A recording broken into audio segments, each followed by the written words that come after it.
Good morning and welcome to the Wilson Center and the Global Europe Program's Ukraine and Europe webinar series.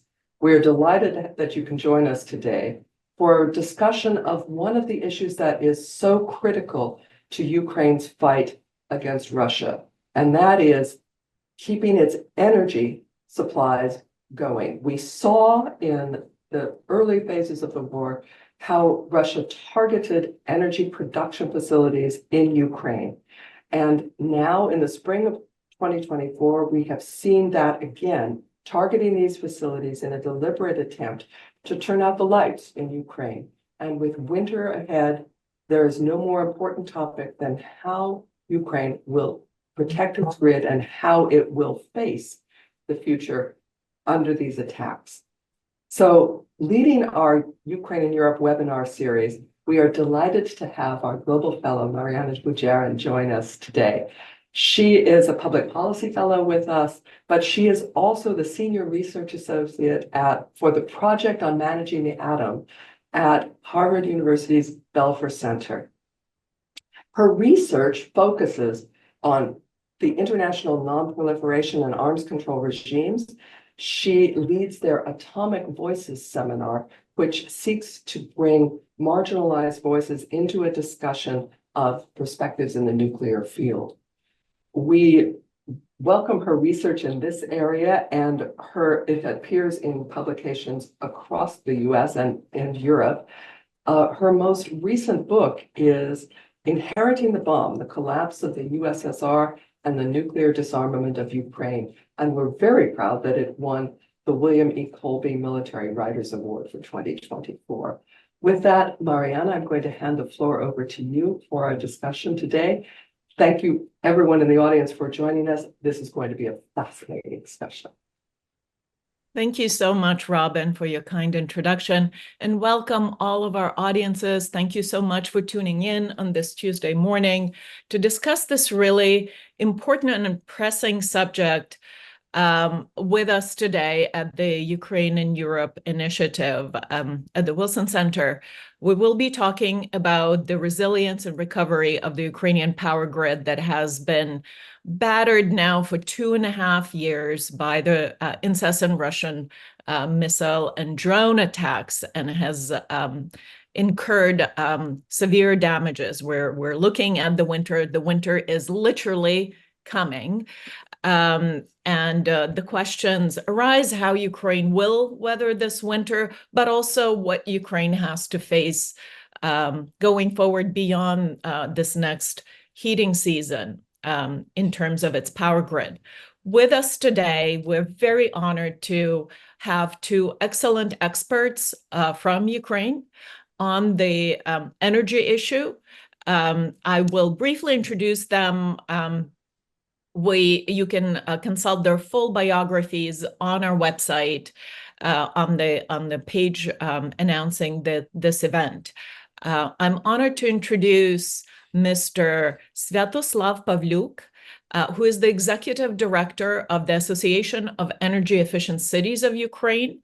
And this is an organization that works to improve the capacity of municipalities in Ukraine to plan and implement energy transitions to a more efficient and greener programs. Mr. Pavlyuk has a vast experience in coordinating international projects in Ukraine and also in Eastern Europe, with a score of international organizations such as the USAID, Bowl Foundation, World Bank, and so forth.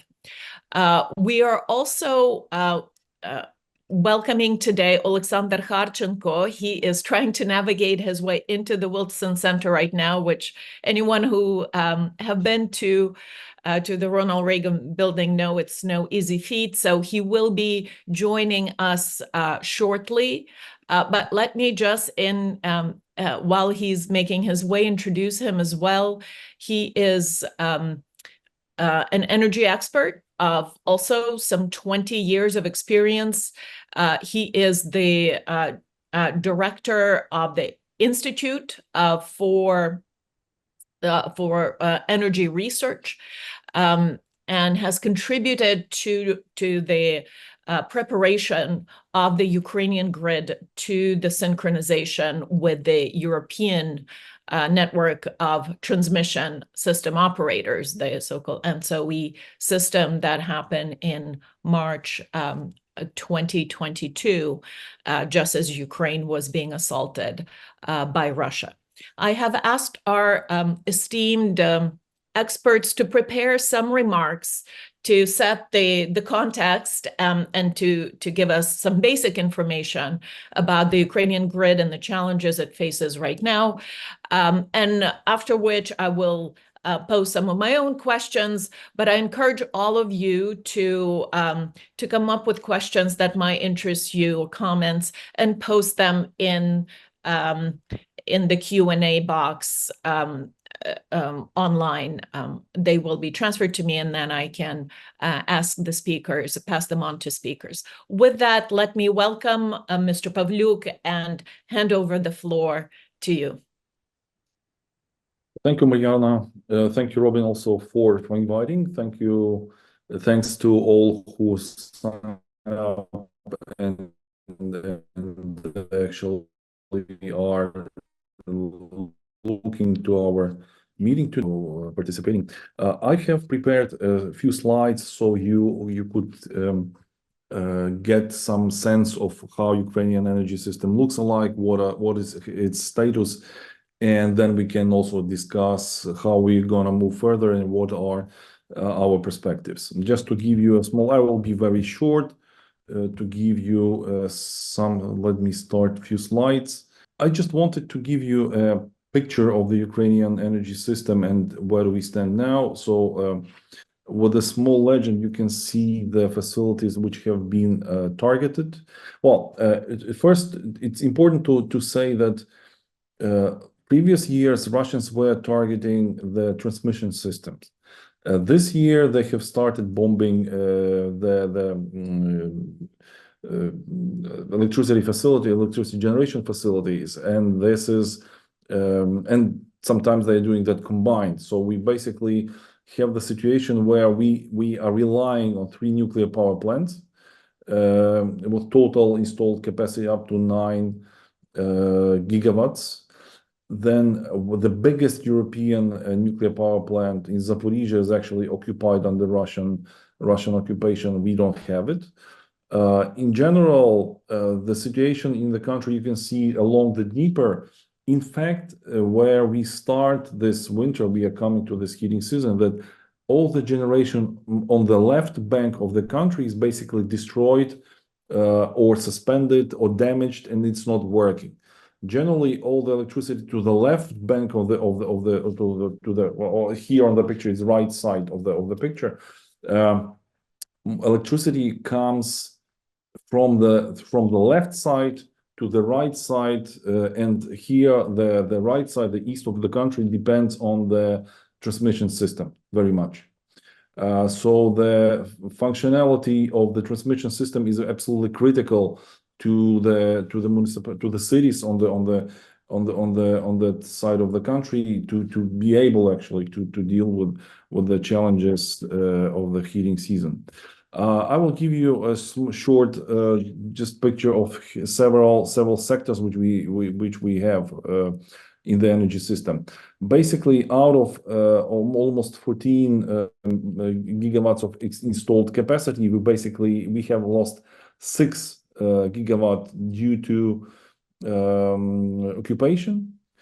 Then the remaining up to 9 actually gigawatts is available for the country. That's the backbone of the energy system at this moment. Some of the nuclear power plants are functioning in the reduced power mode due to also to malfunctioning of the equipment there. So they will be not producing all the expected power, but they will be functioning in reduced mode. The hydro facilities, basically we had 10 big hydropower plants. Half of them is damaged and basically is not functioning. It's being repaired, but still it's working in absolutely reduced mode. It's up to 6 gigawatt of the power. And then the important part of the energy system were thermal power plants and cogeneration facilities, out of which basically 22 gigawatts are damaged or destroyed and available. And at the moment of August, there were available 5.5, and they are being repaired, but not all of them will be actually recovered. So general picture, and it's also important to see the picture of renewables, where Ukraine actually lost 80% of available wind power generation. And basically, we lost over 20% of solar systems, which were also remaining on the occupied territories or are damaged. In general, so you understand the scale of the challenge we are facing in this moment. The installed capacity of all the electricity generation in the country before the war in 2013 was around 53 gigawatt of electricity production. We didn't use all of that. Some of them were really old and outdated and crappy, but the peaking consumption happened in 2013, and that was 32 gigawatt of energy generation, electricity generation. As after the bombing after the start of full-scale war, last year we had around 18 gigawatt of capacity available, which is in yellow. In July, after Russian bombings, mass-scale bombings, the availability was around 10 gigawatts. In fact, what we need and what we can recover by December would be somewhere around 14 to 15 gigawatts, leaving us with the expected deficit at around 4 gigawatt, and this constitutes up to generally 20% of generation. It's actually optimistic picture. I would say it's optimistic picture, and we can debate about this green block, green chart, how much Ukraine can recover of the damaged facilities. Sometimes Ministry of Energy would not say what was recovered and what's potentially recoverable, and what's recovered and is not functioning because they don't want to start it. So the Russians, they think the Russians do not know what was recovered and might be started, but still we are having expected deficit, and this expected deficit will be primarily making life more miserable for the population. So because we have the sectors of defense, which has to be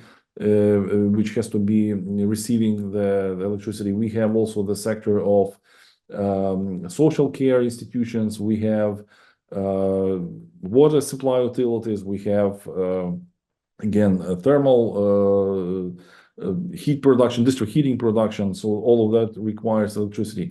So I would expect, my expectation is that it will be population which will be actually disconnected, which will be facing shortages of electricity supply this winter. And again, there will be huge difference, and again, the deficit will not be, we will not be able to cover the deficit with the import, because import is rather small. We have up to around 2 gigawatt of import capacity at this moment. And it's not only the question of Ukrainian capacity, but it's also the question of the neighboring countries which are not able to supply us more at this moment. The throughput capacity of the interconnectors is not really high.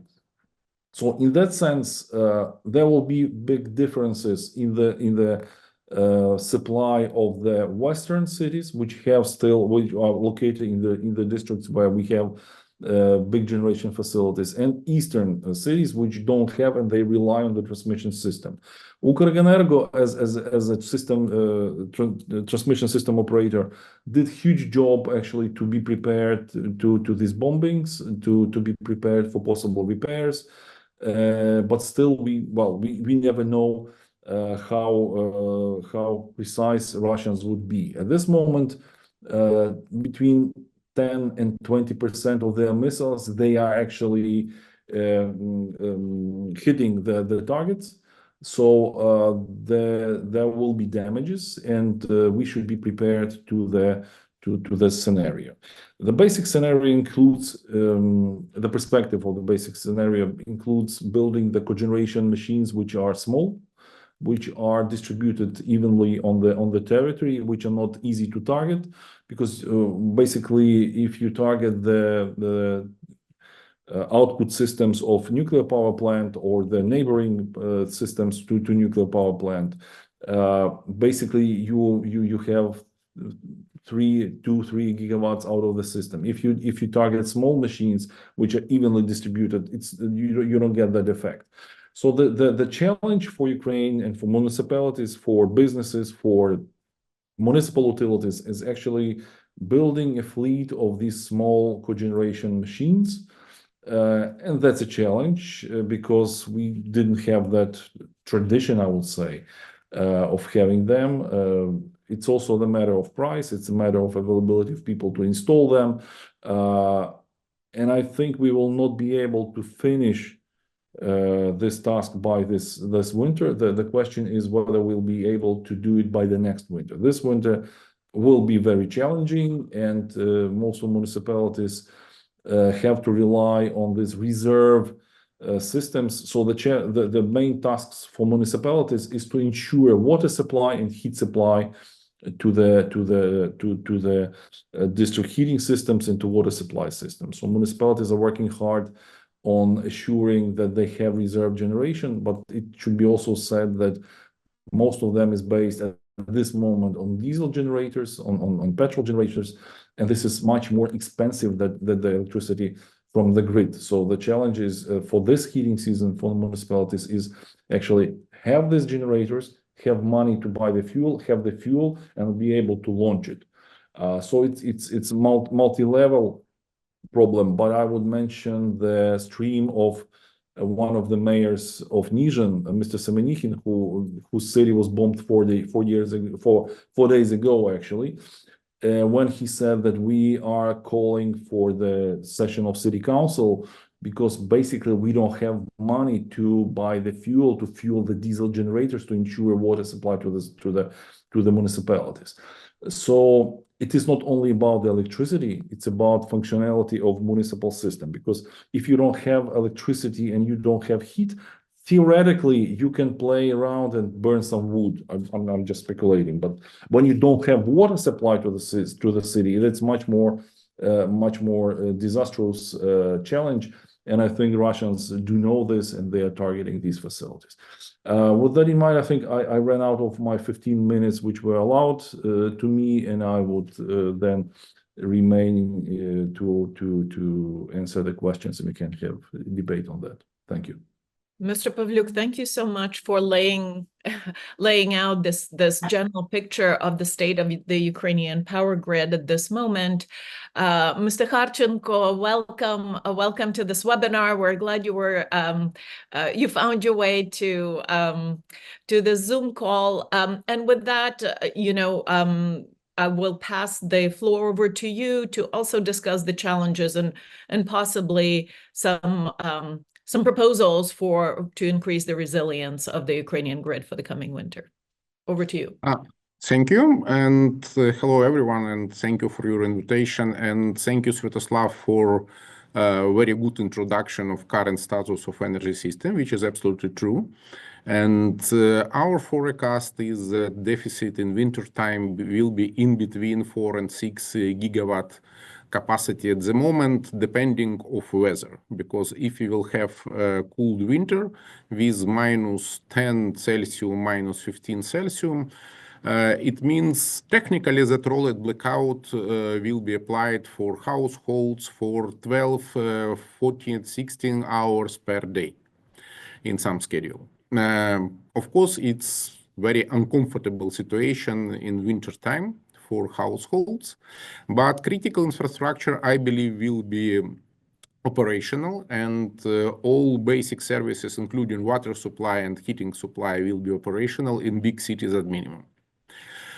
Still, it's not include two very big threats. One of it is immediate threats. It's threats of new attacks and technical collision in any kind of equipment. Because we can't predict how attack will happen, but Moscow terrorists already discussed some additional attack to Ukrainian energy system, and they are discussing on their television propaganda movies and some discussions something like hitting to switch yard of nuclear station, which is absolutely painful for Ukrainian energy system. And if we will lost even one of our nuclear station connection with power grid, it will mean that country has a blackout on national level, which will need 2-3 days just to renovate electricity supply around the country. And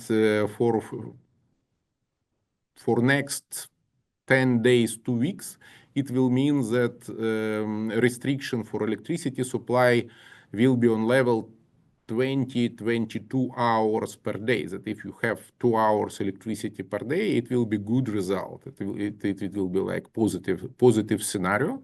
If even one of nuclear station will be out of supply. Another big threat, which is as well extremely dangerous, and but not immediately, but this threat to our next winter and next winter. As Sviatoslav already mentioned, we need to build new generation capacity in decentralized manner with many sources. In small and medium size, up to maybe 50 megawatts capacity each, from 1 megawatt to 50 megawatt capacity each, and we need 100 this kind of objects. For sure, it's not possible to do through any state mechanism, something related to state. Only private initiative and private business can cover this kind of capacity creation and can cover building also distributed and powerful capacity. We need 3.5 gigawatt to build. Technically, it means we need $4.5 billion to invest in this kind of projects in next maximum 2 years. And threats here is the situation on Ukrainian electricity market, because market is financially bleeding. Market is absolutely malfunctioning in part of financial mechanism. Huge debts, huge problem with payment from one part, as example, distribution network to generation, from some state, especially state-owned consumers to electricity suppliers. Huge debts block any investment project with private initiative. And solution has to be created as soon as possible, because already now many potential investors, I could say, make projects on hold. Even all figures is good, need is extremely high, request is very strong, but if you can't understand how you will return money at the end, no matter are you private investor, are you bank, are you international financial institute like even EBRD or other IFC, any of them, if you can't present source of money to cover your debts, to cover these loans, or to cover the equity, it means no project at all. And this is a huge threat for our next winter and that next winter, because for sure, whole generation which was hit very hard will die. Anyway, even if we repair some capacity for this winter, it's a 52 plus old coal-fired generation station built in Soviet time and hit by many drones and missiles. This equipment will not survive even without any attack more than 2, maximum 3 winters. And this is a window of opportunity for Ukraine to replace this capacity as soon as possible through gas-fired generation, through wind, through solar, through battery storages. But without, I could say, dramatical change of financial situation and electricity market, it's not possible at all. And this is one of key challenge to Ukrainian government, outside of very tactical things which we have to do to move through this winter. Thank you. Thank you so much, Mr. Kharchenko, and both of you. What I'm hearing that the situation is quite dire and could certainly get worse with further Russian attacks. This analysis assumes that no other major attacks will be forthcoming, which is not a certainty. And just to add to your analysis of nuclear power plants, it's not just, Mr. Kharchenko, not just the open switch yards, but the adjacent transformer stations for the offloading of nuclear. It means switch yard technically. What you're saying, it is switch yard. That switch yard include transformers, and it's switch yard is working to transmit electricity from the generator to the power grid. This is complex of equipment. It's really placed like 1.5–2 kilometers from the reactors blocks. That it's not very close to them. It's really open window to try to attack them and say, oh, sorry, it's occasionally. We don't mean to hit reactors. We just occasionally broke the system. Oh, by missile, yes, it's our not precise missile, and it's happy.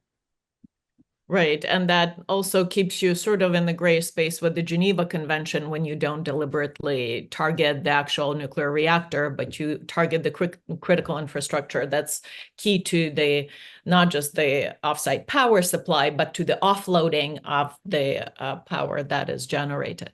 So that's a very important point, and thank you so much for bringing it up. We do have quite, yes, Mr. Paluk, you are muted. I would just add here about the security component, because the nuclear power plant is the system which cannot just stop as the car when you push the brake. I mean, it's a very inertial system. And when there is, my friends who are working for the nuclear power plant system, they are saying that generally operators have, there is the window of time to start stopping the reactor before it goes uncontrolled and the pressure goes over any limits is 10 seconds. So if they hit actually the station, we have very little time to start stopping the reactor before actually the overheated water of the first contour. Starts overheating and then actually goes into atmosphere, evaporates into atmosphere. It is a part of the danger for energy system. There is a huge danger for the environment, for not just for Ukraine but also for neighboring countries, because that can go uncontrolled, and we have experience of Chernobyl, and that's absolutely unacceptable when Russians do that. I would just add also that it's absolutely unacceptable for military takeover of the nuclear power plant in Zaporizhia, and I will be keeping that. I'll keep reminding that basically the biggest nuclear power plant of Europe at this moment is actually occupied by Russian terrorists who brought military equipment there, and they basically doing absolutely uncontrolled things. And there are drones flying over the station. There was fire actually to kind of a month ago. Russia is basically terrorizing not just Ukraine but generally Europe. And Zaporizhia power plant now is a storage for Russian militaries, and they storage there a lot of explosion and related to explosion weapon, and it's absolutely unpredictable situation as well. Sorry, but I want to criticize a lot EAT. They are doing nothing. They still have near 30% of their executive direction with Russian passports. They have still a first deputy of Mr. Grossi Russian citizens. And I absolutely sure you that it's not possible that Russians not influence to ATI activities in right direction for Putin's regime. And here I can't see any international approach to change this situation at all, which is very surprised for me. And Zaporizhzhia nuclear station occupied for close to 3 years, 2.5, close to 3 years. AITI do nothing, and no one tried to push them to direction to work with potential sanction to Rosatom. I don't say that it's possible to do in one day. I know everything about peculiarities with security, nuclear fuel supply, and everything related. But I can see even discussion and approach to do something. Yeah, absolutely. It's the International Atomic Energy Agency that Mr. Kharchenko has mentioned, and the Director General, Rafael Grossi. I will take some questions that have been posted from our audience. There's quite a bit of interest. We have a question from the chat from Mr. Paul Hannemeyer. If I mispronounce your name, I'm very sorry. He's the managing director of Avrio Energy. And he's asking, can power imports be increased? So from ENTSO-E, from the European grid? And I suppose if not, is it a capacity issue, or is it the transmission, the generation capacity or transmission capacity issue? And has Ukraine looked into ship-mounted generation, such as a car power to produce emergency power? There is actually a related question for sort of these emergency or alternative ways to bolster resilience. And Teresa Ho is asking, are there CFB power plants in Ukraine where wood, tires, and some plastics can be burned? Well, there might be some environmental risks. They might be basically worth encountering in the face of, the freezing and the water supply. So I'd appreciate if any. Let me start. Let Okay. me start with interconnections with Europe. Situation is next. Physical interconnection can open window to increase capacity to 2.2 gigawatt connections.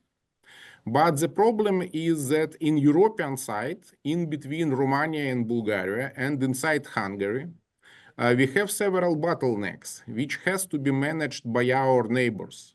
It's not possible to increase capacity without they solve this problem in their transmission system, which is clearly marked by a regional center of ENTSO-E. And this work needs some time. As I know, this process is in progress. It's not moving so fast as Ukraine wants, but it's moving, and we hope that one day we will have additional capacity, but it's not super high. It's additional 400 megawatts, which will help us, but not save us from power restriction on something like this. To expand capacity to higher level, we need to build new high voltage power line, which is planned to do, and project for two of this kind line, one with Poland, one with Romania, in progress. But it's not a fast track. It's anyway take from 3 to 5 years because of many issues which have to be solved in process of construction of this kind of additional high voltage power line. About car powers and ships, the point is the problem is security. We have this kind of project. It's very deeply discussed. It's very expensive, first of all. And Ukrainian government is in discussion with US government to support this kind of project. But a very big issue is still security. No one can stop Russian and Black Sea to occasionally attack this kind of ship. And we have not enough air defense to say that we can make a warranty of safety for this kind of ships. That's two parameters which is influence to this kind of project realization. Thank you so much. Mr. Pavlyuk, would you like I to- would just add to what Alexander already said. Ukraine is located on the edge of the margins of European energy system. And if Ukraine was located in the center of European system, that would be much easier to get any additional capacities for import. But it's located on the edge. This is why the number of physical connections is much lower. That's why we rely on the works of the partnering countries. So theoretically, European Union could generate more electricity, but the question is how we get it. But also then the question is how do we pay it? I would leave it outside of this discussion because that's another hour of talks. And I would return also to the CFB issues, solid waste fuel plants. There is an opportunity for the local systems, which might run on the biogas, which might run on the wooden chips, on the agricultural products. There is an opportunity, and that will be. I mean, they are being built. They are mostly producing heat and electricity for local business systems, not rather for the population, for the residential sector. It should be mentioned also that the one of the primary challenges of the new generation is that the existing price of electricity for population is basically 1/3 to 1/2 of real price on the market, and there is a need to subsidize it constantly. So generally, it's been subsidized by different governmental, national, public enterprises as a system. Energoatom, which is a nuclear power plant operator, by Ukrhydroenergo, by hydropower operator, and so on and so forth. So the primary challenge for attracting investments is actually increasing the tariffs, so making it market-based. And that's a political decision which has to be done by the government. Then business can invest, then the general financial situation of the energy market will improve. I hope at least, so we don't start increasing the price the moment when the market is already dead. But the opportunity for involvement of private investors is there. I would just mention that the time needed for private investor to organize the tender to build the station is much shorter, because if I have, I don't know, $5 million and I want to install this cogeneration machine or that plant, I'm just asking like, hey Pete, do you have the machine? I mean, you have it, and I'm okay with the price. I start tomorrow. I don't need all the tenders. I don't need all these competitions, because I trust that this is good machine and I like the price, and this is it, because that's my private initiative. That's my private decision. When it comes to USAID, when it comes to any international institution, or when it comes to public procurements, that takes you half a year to organize a tender. And here the public investments are not compatible. Basically, private investors are much more quicker here, and I would rely on that actually, rather than organizing it for public procurement. I'm absolutely want to support what Sviatoslav said, but as well, one parameter is very important. One factor influences it, how fast technology can be implemented. And when we are talking about gas-fired turbine or gas-fired piston engine, it means installation time from 6 to 16 months. If we are talking about to build biogas plant, as example, on waste to energy plant, it will take 3-4 years in short term, and for biogas even longer.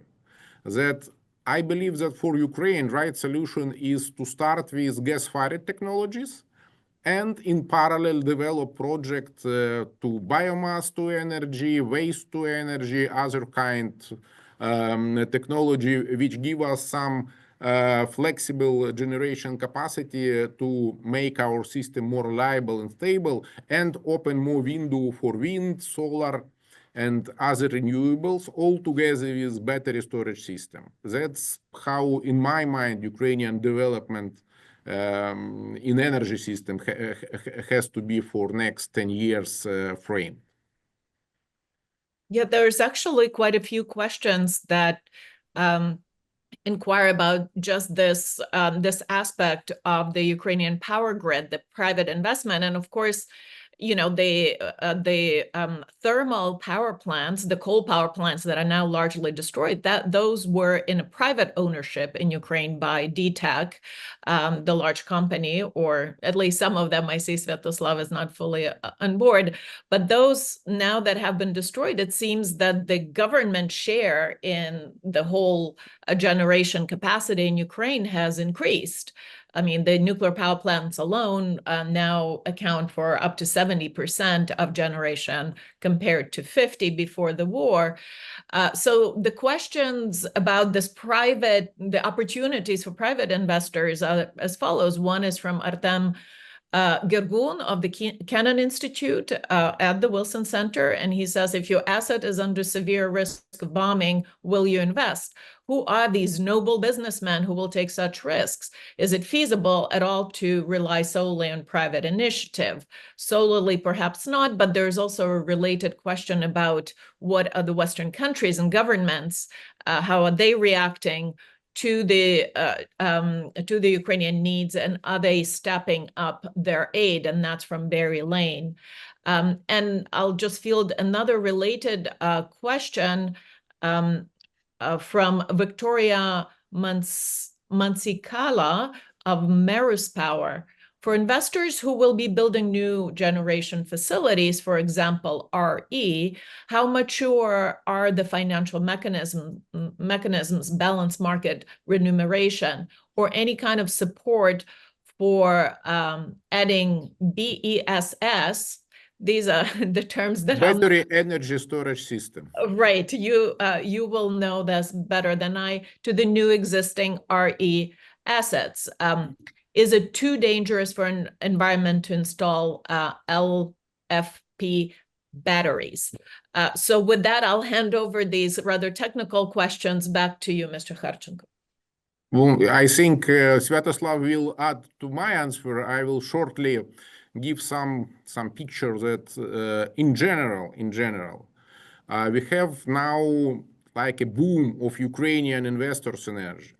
A lot of small companies start their projects because they need this generation capacity for different kind of their own production units. My centers work as a project developer. Now we have under development near 600 megawatts capacity, which is split in absolutely small part. We have from 1.5 megawatt to 300, one very big project, 300, but most of them, it's in between 1 megawatt and 20 megawatt. And people build small capacity, people build capacity which will cover their own production unit, and they build on their, like example, I will give you example from pharmacology. One of leading enterprise in Ukraine who sell a lot to Europe, they produce medical aid, and they need to be on safe side with power supply. They can't broke supply even for 10 minutes, it will kill 1 month's result of their work life. They build now smart grid, which will include some power capacity, which will sell up to 5 megawatt electricity to the national power grid, who will make absolutely safe their own internal production line. That's the more or less standard situation for today business in Ukraine, how Ukrainian businessmen look to this direction. They build something to save themselves and to provide some electricity to the grid as well. We have very good economy, and IRR for this kind of project on the level of 32-35%. If you trade electricity on daily market, it's absolutely work and economy is good enough. And as well, we believe that after the war, as Ukraine is connected to European grid, it will be an option for all our generation businessmen to sell electricity in Europe as well. And our market moves to integration with European market. that in general, we already have a bunch of nationally invested projects and private initiative which develop some capacity, but for sure it's not enough. National capital in Ukraine has not enough money to build enough capacity in this case. As well, about battery energy system, we have under development, not us personally, we have near 50 megawatts, but I know about near 300 megawatts projects in pipeline, and people proactively invest and install this kind of capacity. Economy and financial flow is good enough. But the point is, Ukraine has not enough own capital to invest, and we really need to find a way to take on board international investors with bigger scale, not 2 megawatt, not 5 megawatt, but 50 megawatt, but 70 megawatt projects. To do this, for sure, we need political war insurance. It's number one. For each investor, it's a stop factor. No political war insurance, no chance to invest, especially in war situation. Another part is a different option how to make insurance for financial flow. Power purchase agreement, even if you have power purchase agreement with some Ukrainian clients, it's not enough for international banks to lend you money. That you need additional insurance and backstop for this kind of agreement as well. And I think this is an area where the donors really can help. Because for now, only effective way to support Ukrainian energy system, it was Ukrenergo, transmission system operator, who take near $1.5 billion of loans and grants to support high voltage power grid. They do their job excellently. They working very well and they use this money effectively. But in general, that's all. Nothing else I can say is feasible and solid to say it really helped. Because some peanuts from US aid and some peanuts from different European programs, really it's not enough. And it's too slow, it's not enough, and they have no, I could say they have no enough understanding what has to be done and how it has to be done. And as well, Ukrainian government, especially Ministry of Energy and Ukrainian state-owned company, is not good enough to provide the right direction and right information and to provide them what has to be done in the right way. And as a result, many announcement statement about support to Ukraine about 300 million, 200 million, 500 million, and this money is still in World Bank, EBRD, somewhere else, and they're not working at all. They are waiting when conditions in Ukraine go to some level, when international financial institution will be ready to provide this money to some private investment. Ukrainian private investment is not ready to take it because they are too risky and they have not enough insurance level. And international investor still is not here. That's how I see this picture for today. I hope it will change soon, but now it is how it is. Maybe Sviatoslav want to correct me a little bit, but this is my vision for day where we're talking. I would add a few additional accents. Definitely, insurance of risks is one of the solutions which can be provided by different governments to their national investors, and I think that might work. That's very important. I mean, because the risk for investors has to be way lower than it is now. About the opportunities and potential and opportunities. At the moment, we are in the position, we find ourselves in the situation where there is lack of equipment. So there is the number of investments and machines needed is so high that most of European producers cannot supply that amount of equipment, and you have to pre-order it long time in advance. So I think there is also an opportunity also for US business to produce and provide that equipment also. That's really good market.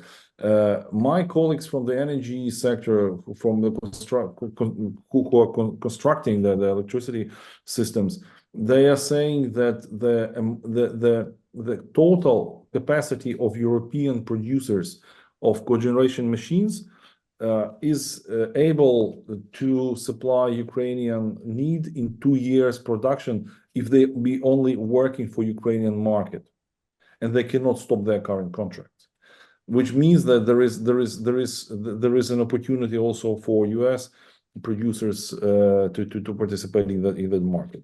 And the last, there was a good example of power purchase agreement of big contract or big tender, which was organized by system operator Ukrenergo a month ago, where they committed to purchase the balancing power up to, I think in total there was a kind of 700 megawatts, something like that. 600 megawatts, yeah. Yeah, something like that.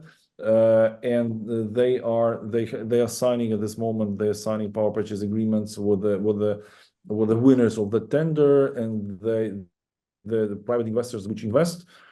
They have to be operational by the second half of the next year, I think. So they should start either in September of next year or something like that, in a year from that moment. So there are good processes, and under the political support that can also go very, very effectively, I think. Great. We do have another couple of questions, and only 8 minutes to go. So I'll take those and ask you to briefly reflect. There's a question from Ben Slay who says, how likely is it that Ukraine will quickly transition from an electricity sector that is based on big capital-intensive coal-fired nuclear power plants? Well, for all intents and purposes, Ukraine has been forcibly decarbonized at this point. But I think the general tenor of the question is, the renewables, what kinds of opportunities do the renewables offer for the resilience of the grid? And another question from Greg Yost, power production in occupied Ukraine, have the Russians kept those plants running? Are they redirecting them back to the Russian grid? What does the situation look like under the occupation? So, Mr. Kharchenko, you wanted to tackle it? Let me start from second half. Most of electricity generation capacity on occupied territory destroyed. Zaporizhia just occupied and non-operational in cold mode. Some solar and wind station on occupied territory connected to they are disconnected from Ukrainian energy grid and connected to occupied territory as a part of Russian grid. Most of them. We have different examples, but most of them. That's about second question, what I know. About renewable, first of all, we need, of course, wind and solar is a very important part of development, and they are push down prices for electricity for sure. But to push down, you have to firstly have enough reliable and manageable, flexible generation which you can manage. It means gas-fired generation in our condition, biomass-fired generation, waste-to-energy, biogas, that all this kind of technology which can produce electricity on request. Because when you find yourself 32nd December, 9 p.m., no wind, and you have no electricity at this moment, it's like a bad moment in your life. That's, first of all, we need some flexible capacity. It will open for Ukraine huge window for wind and solar. Mr. Pavlyuk, you have something to add? Here there is also a place for mentioned BESS, for battery storage systems. And I would, well, as to the question, how quickly Ukraine can transition, I would say European Union, with all the resources they have, with the manpower they have, with the financial resources, production, and peace, they want to do that basically by 1935. 1935, my God, I'm still living there. 2035. 2035, 2050. And it's a challenging transition. And well, our problem is that no international institution will finance reconstruction of power plant. It's not it's a problem, it's opportunity. Our coal-fired dead, no chance to repair. In 3 years, we will have zero coal-fired generation. In 5 years, for sure. Yeah. So for us, it's also the challenge. What do we do with this, with the municipalities, with the systems which were built around the mine, because that totally changes the economic profile of the whole community. And there is a lot of communities which were built around the mine, which the coal was constituting 90% of income of the city, and that's also another side of that question. What do we do with these people, and how does the city plan their work for future? But I definitely think we should develop more of the wind farms and these storages, based storages, hydropower to the extent it's possible. Ukraine is the country where you have to balance the system not only between day and night, but you also have to between the seasons, and that's the biggest challenge. In the summer, we can rely vastly on the solar systems, but in winter, I mean, only probably wind. But also you have also the day where there is no sun and there is no wind, and you have that. To deal with that, you need to have some fossil fuel system in reserve.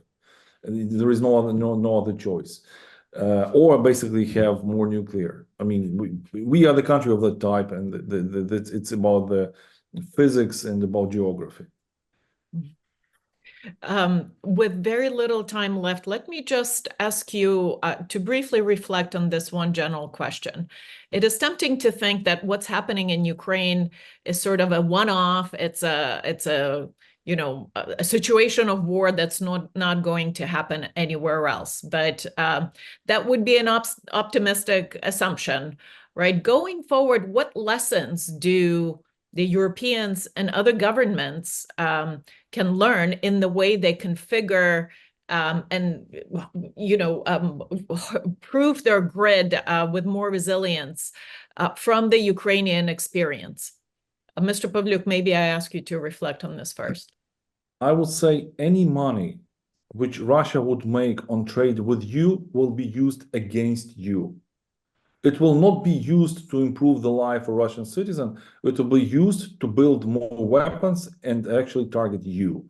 So that's lesson number one in all of that resilience system. But also with the changes on the energy market, with the changes with more renewables, there is more demand in balancing. So the future of the energy system will be absolutely very, very different. We are going to have production on any roof, balcony, yard. There will be solar systems, probably wind systems, and the battery storage will be absolutely a part of our every household. The way we have the washing machine, the way we have dishwasher, that there will be a battery storage in every household, and this is where we're going to. And probably Ukraine is the very first country in these times which feels that much the value of the energy, not that much the price, but value of the energy. It's absolutely important for the communities to run, for the businesses to run, for people to stay in comfort and to be able to plan anything, even your today's dinner. You need to have the energy, and that's a huge value of energy. I think this is something which local communities should think about and build their own local energy self-sustainability to maximum extent as possible.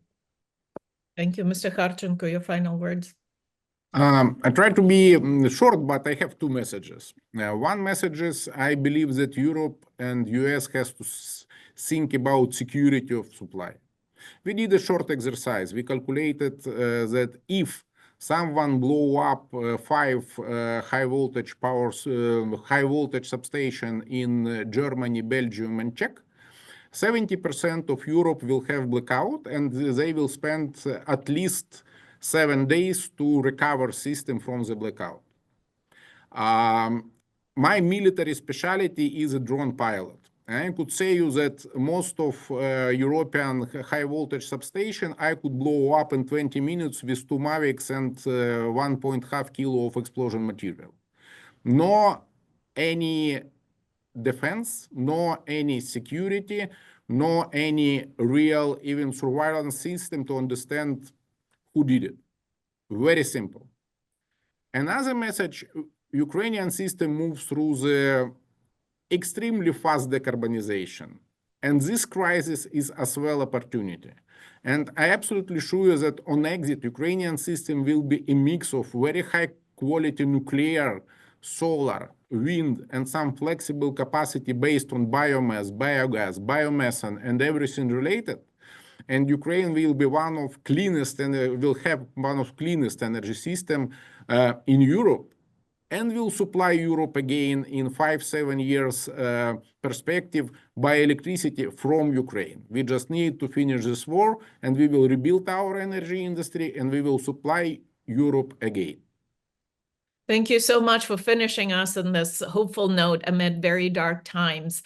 I want to thank you both very much for contributing such a substantive discussion on the subject, and also to share with our audience that next week on September 24th, at 10 a.m. Eastern Time, we will have the pleasure to welcome Volodymyr Kudrytsky, who's the former CEO of Ukrenergo, Ukraine's power grid operator, who has been in charge of the Ukrainian power grid system through some of the toughest times. So please tune in. This is bound to be a very important discussion.